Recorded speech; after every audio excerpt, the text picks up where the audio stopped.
right, in the conflict over climate change, Eric Pooley, author of the book The Climate War, says it's the planet versus the almighty dollar. The book unveils the environmental war raging from Capitol Hill to Madison Avenue.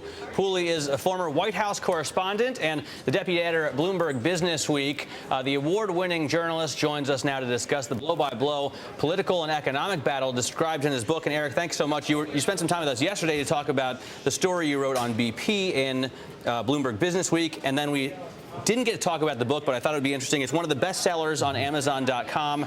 And let's talk about for a second really what the meat of this book is about. There are a lot of people in this country, smart people, educated people, well-meaning people who don't believe in global warming. Why is that?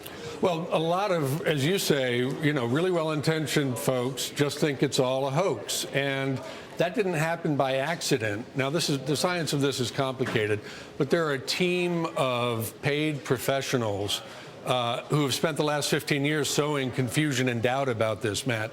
They have tried to make people think it's not really happening, and they've been incredibly successful.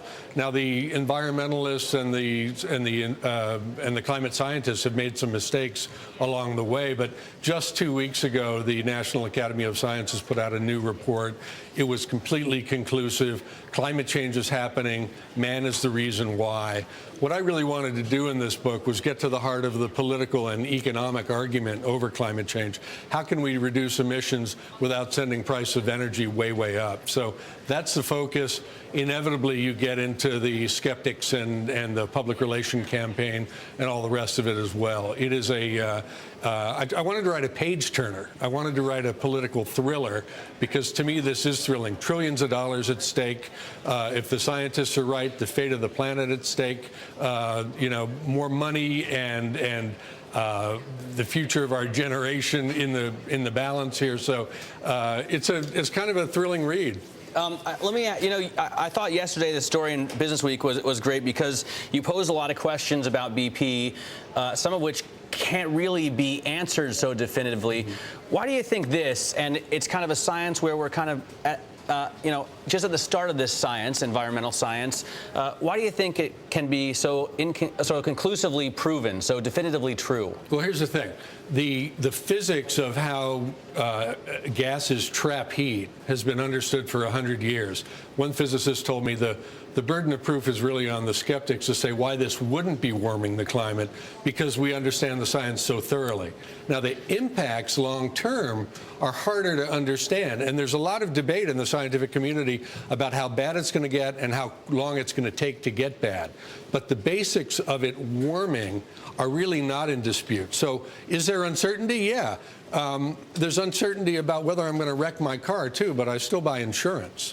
I thought it was interesting. I mean, you're a business journalist at heart, right? And at one part in the book, you're talking about a CEO who's sort of torn between the wanting to do the right thing and having to service his bottom line as a CEO of a major company. Do you find that sort of dichotomy often appearing? Oh, yeah, that's the heart of it, man. I mean, this is Jim Rogers, the CEO of Duke Energy we're talking about.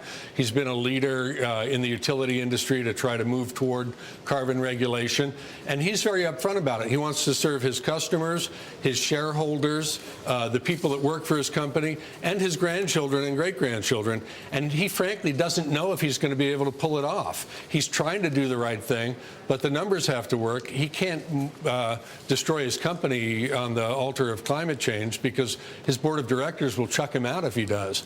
So it's not just a simple good guys and bad guys thing. It's a very complex situation where we're trying to find a way to get the carbon emissions out of the smokestacks without breaking the bank. And it's some parallels to the BP crisis there as well. Well, BP and Tony Hayward are one of the players in this. In fact, at the end of the book, Tony Hayward says to Jim Rogers, who's got a great deal on Capitol Hill, you guys in the power sector got everything you wanted.